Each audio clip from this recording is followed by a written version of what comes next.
Opportunities lead to journeys. Journeys to unexpected spaces gives you a glimpse of the world beyond what you ever expected.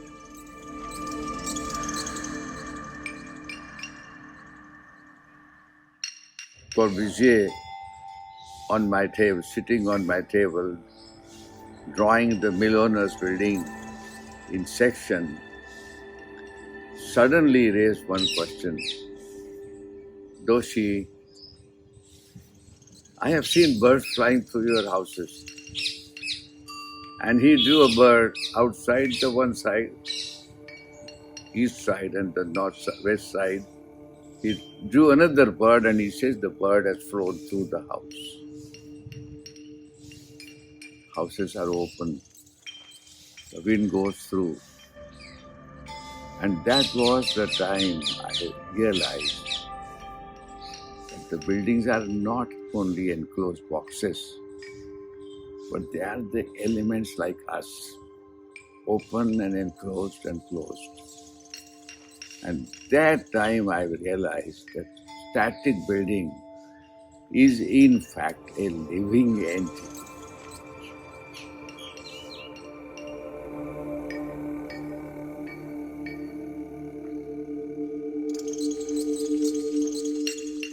And he still continues to work through his understanding of architecture as a participatory and open-ended process which constantly evolves, adapts, and grows and modifies over time. Also, the focus in most of his works has been to encourage dialogue and exchange between the inhabitants and to create a sense of belonging.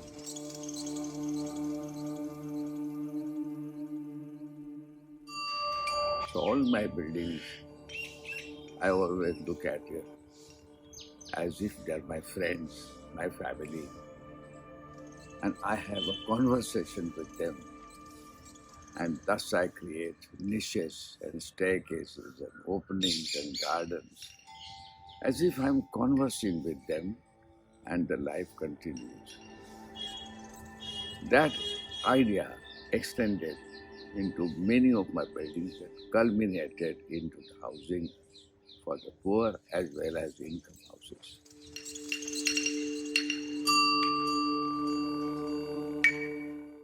So you would find that they are not pure and clear, but they are anticipating change so that over time life continues and static becomes dynamic and everything vibrates. That's what I think architecture is, a living organism, what I call habitat.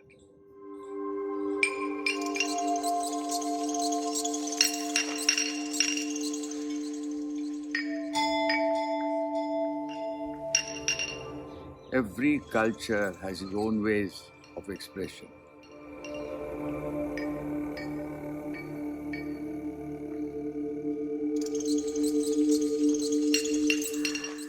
Why don't I find what is my identity? Where does my culture lie? And I found shadows, I found balconies, I found terraces, I found rains. When I work today in India, very often I see people don't think about past, present, future. And I was thinking about all this together, that when you think about a house, you think about also the children. You think about timeless use of space.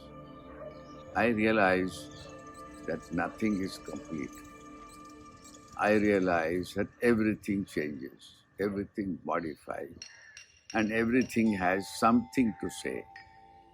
So I wanted to create my buildings to speak, if not sing. So when you see this exhibition, you will see diverse approaches.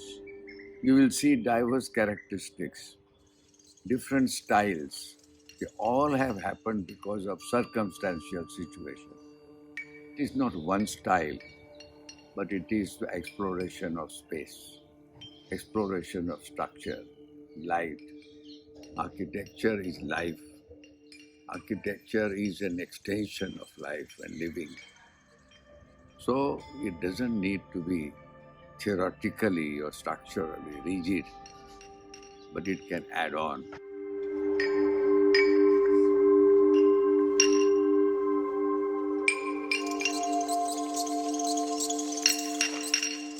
Create something which will break the rule, which will give surprise, which will create the kind of moods that we never expect. So to me, architecture is a celebration of life.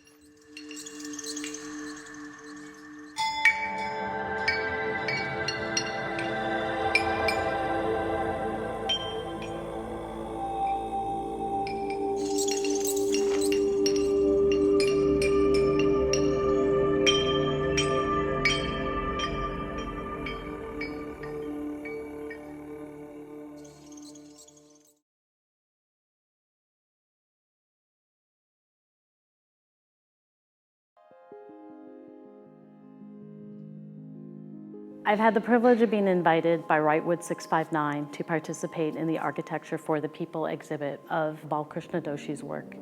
The opportunity came in part because I had had the chance to work in Doshi's office, as well as having an architectural practice, civic projects here in Chicago. One of the questions that we felt that was really important was how an architect from India's work that is so humanist in its approach could also have an impact in the context of Chicago, and particularly in the context of Chicago neighborhoods. We had the opportunity to really look at how work in exhibitions and studios contribute to the communities we work in and the communities that we work for. Through one-on-one conversations with artists, journalists and authors, as well as activists, we reimagined Doshi's work in the contemporary context of Chicago. We first had the opportunity to walk through with activist Aisha Butler about how the impact of housing, community, and neighborhoods are so important to Doshi's work, and we see this synergy and this blend as she walks through her neighborhood, Englewood. One of the things that had stood out was the input of the people co-designing this together. How do we take architect and design mechanisms and make it feel comfortable to the average person? So it's not abstract, people are not involved in it, but no, like how do you feel it, touch it, model it, design it, throw it away, start over again? The way he designed it was to fit the people. That's the idea of design. And I always say the people are the architects of their community.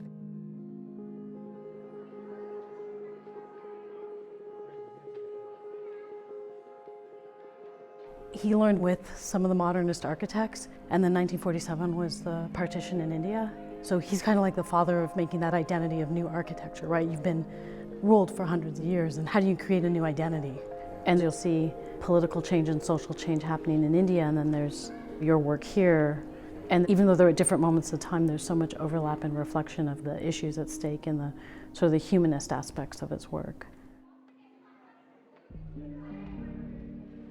I looked at the way the blocks are shaped and thought about how can it be shaped differently? Like how do we flip the way we build the houses in Englewood? So this is inspiring because it doesn't have to be the way that Chicago structured blocks. Don't think of it like infill housing and what the normal is. Think of it like what will work exactly for the people over here, which is threaded all through the exhibit. How does this work for them? That idea of people gathering and people making the space is so much a part of the work. It's brilliant. It's brilliant. And it does just show you possibilities. And I think one of the fundamental things too that I'm seeing is the importance of commerce and economics, because that's what's usually missing from our communities, from our work, to infuse that into everyday living too.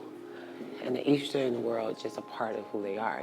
Everybody knows to go to the market and the money goes back to the village, and this capitalist society, the leakage, 69% out of Englewood. And just imagine if you built to cut that leakage down. It's been this singular way of building, but not a holistic way, more like, oh, let's build a Whole Food just on its own. But if it was part of something more holistic, the housing is connected with the food, the entrepreneurs who are supplying the things get access to housing, dollar is going around, it's activity, and then having them a part of the design instead of trying to build it without them, right? And I think those same concepts from India to Inglewood is exactly the same. That's what people want here. Just fundamentally as humans, things instilled in us that we love as humans, right? Like space and privacy and love and laughter and feeling like a productive citizen. Now, I'm not sure of the plight of the folks in India, but here, this is a group that's been suppressed and marginalized for so long, who have never had magnets to opportunities. And so if you was to design anything in a community like Inglewood, very similar to India, you will want to create aspirations as you create schools, as you create housing, as you create institutions. And that's what the Regenerator is. It's gonna be these shared apartments with folks who are getting released from prison, but across the street would be homes, right? And so it's very similar to the way Doshi did the low-income housing. You make sure you got things that you need, but then you can actually see or aspire to the growth as a person, right? So it's thinking about every human element of that person, from sleep to privacy to play to work. And then how do you build a village or a community around those activities that's meeting everybody on the level that they are? And that's how you really build community. Meeting everybody where they are.